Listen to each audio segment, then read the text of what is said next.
Bismillahirrahmanirrahim. Assalamualaikum warahmatullahi wabarakatuh. Oke, dan teteh semuanya, hari ini kita bertemu lagi. Nah, pada kesempatan kali ini Ibu akan menjelaskan mengenai perjalanan arus listrik. Nah, di sini sudah ada sebuah gambar ya.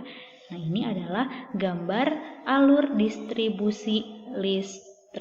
Jadi, listrik yang kita gunakan itu tidak langsung ada di rumah kita, tetapi listrik ini mengalami perjalanan terlebih dahulu untuk sampai ke konsumen listrik. Nah, bagaimana perjalanannya? Langsung kita bahas saja ya. Oke, kalian bisa lihat di sini ada tulisan PLTA, PLTD, PLTP, dan yang lain sebagainya. Nah, ini disebut dengan sumber energi. Contohnya ini yang PLTA. PLTA adalah pembangkit listrik tenaga air. Nah, PLTA ini sumber energi ya. Nantinya sumber energi ini akan diubah oleh generator di pembangkit listrik. Jadi di pembangkit listrik ini, energi dari sumber energi ini ya diubah oleh generator menjadi aliran listrik atau menjadi energi listrik. Nah, nanti setelah sudah diubah nih di pembangkit listrik ya dari asalnya misalkan PLTA. Nah, tenaga dari PLTA ini atau energinya akan diubah di pembangkit listrik, diubah oleh generator ya, diubah menjadi energi listrik. Nah, kemudian energi listrik ini akan disalurkan atau akan dialirkan ke trafo gardu induk. Nah, GI ini adalah gardu induk. Nah, trafo gardu induk ini fungsinya untuk menurunkan tegangan. Nah, jadi dari pembangkit listrik ke trafo gardu induk itu dia tegangan listriknya tinggi. Nah, oleh trafo gardu induk ini diturunkan tegangannya. Nah, di sini ada tulisan 20/150 kV. Nah, kV ini adalah singkatan dari kilovolt. Kilovolt itu adalah satuan untuk arus listrik. Kemudian dari trafo ini listrik itu dialirkan lagi menuju menara sutet.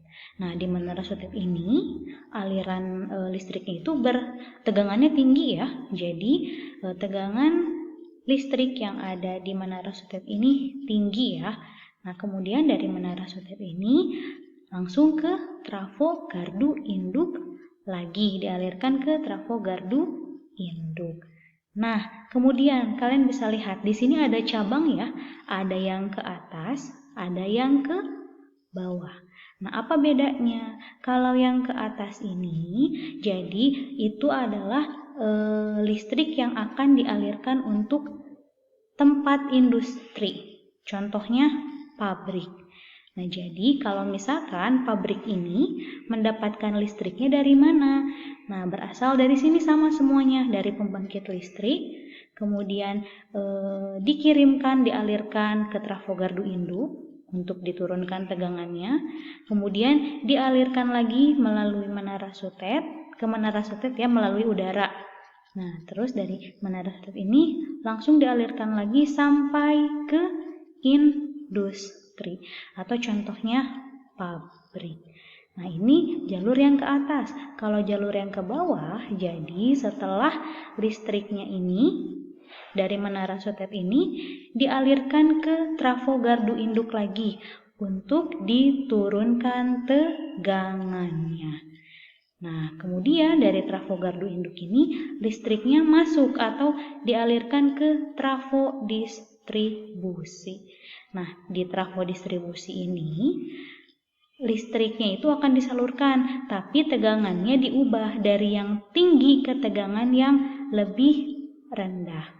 Dari trafo distribusi ini bisa langsung disalurkan ke tempat bisnis.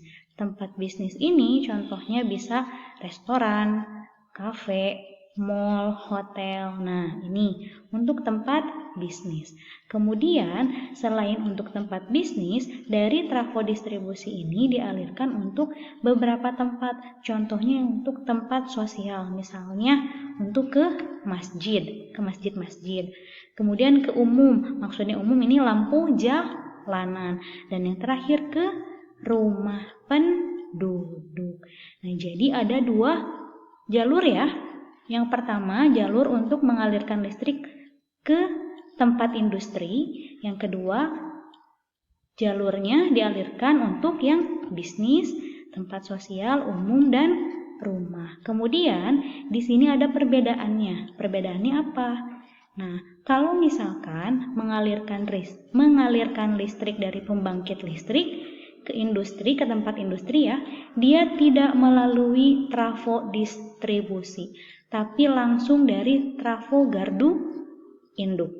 Tapi kalau untuk tempat bisnis, kemudian untuk tempat sosial, contohnya masjid, lampu jalanan, rumah penduduk. Nah, kalau ini dia itu harus melalui trafo distribusi terlebih dahulu gitu.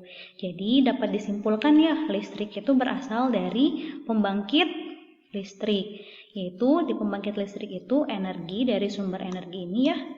Nih, sumber energi yang ini PLTA, PLTD dan sebagainya diubah oleh generator menjadi energi listrik di pembangkit listrik.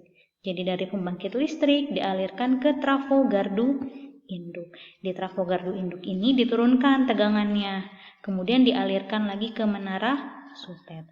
Nah, di menara sutet ini tegangan listriknya tinggi. Nah, listrik juga dialirkan melalui udara.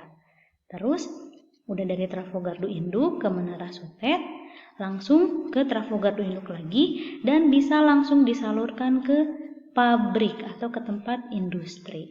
Sedangkan kalau untuk ke tempat bisnis, ke tempat sosial, kemudian ke tempat umum dan rumah, itu harus melalui trafo distribusi terlebih dahulu. Jadi untuk yang ini ya, nih bagian yang jalur bawah ini, jalur kedua, dimulai dari pembangkit listrik, masuk ke trafo gardu induk, kemudian melalui menara sutet, masuk lagi ke trafo gardu induk, dari situ masuk ke trafo distribusi, baru didistribusikan atau dikirim-kirimkan, dialirkan sesuai kebutuhan. Ada yang ke tempat bisnis, ada yang ke tempat sosial, contohnya masjid, ke jalanan ya, ke jalanan, ke lampu jalanan, dan ke rumah penduduk. Nah, jadi seperti itu ya perbedaannya di sini. Nah, ini kalau jalur atas dia tidak melalui trafo distribusi. Ya, kalau misalkan yang jalur bawah ini dia harus melalui trafo distribusi terlebih dahulu. Nah, di trafo, ingat ya, di trafo gardu induk ini fungsinya adalah untuk menurunkan tegangan listriknya. Sedangkan di trafo distribusi ini, dia menyalurkan listrik dari tegangan tinggi ke tegangan rendah, gitu. Jadi trafo distribusi ini fungsinya untuk menyalurkan listrik dari tegangan tinggi ke tegangan rendah sesuai dengan kebutuhan konsumen listriknya. Nah, terus ada yang dimaksud dengan konsumen listrik. Konsumen listrik itu adalah orang atau sesuatu yang menggunakan listrik. Nah, ini nih contohnya. Distribusi, bisnis, sosial, umum, rumah. Nah, ini semua adalah konsumen listrik. Gitu. Nah, itu adalah perjalanan arus listrik. Jadi, perjalanan arus listrik itu dimulai dari pembangkit listrik ya, sampai akhirnya bisa ke konsumen listrik. Seperti itu. Nah, jadi kalian sudah nanti bisa menjelaskan ya bagaimana perjalanan arus listrik.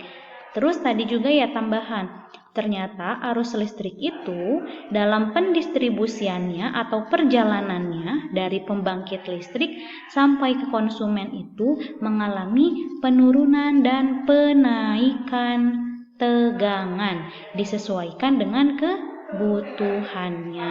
Nah, kalau misalkan gini, listriknya itu jaraknya dekat. Nah, kita bisa lihat ya dari pembangkit listrik sampai ke industri itu jaraknya dekat. Nah, maka tegangannya akan tinggi karena jaraknya dekat. Tetapi ketika listrik itu dialirkan dan jaraknya lumayan cukup jauh, maka tegangannya akan diturunkan. Seperti itu. Jadi, listrik itu mengalami penaikan dan penurunan tegangan disesuaikan dengan perjalanannya, jauh dekatnya, dan disesuaikan dengan kebutuhan konsumen listriknya. Oke, cukup sekian penjelasan dari Ibu. Semoga bermanfaat ya. Terima kasih. Wassalamualaikum warahmatullahi wabarakatuh.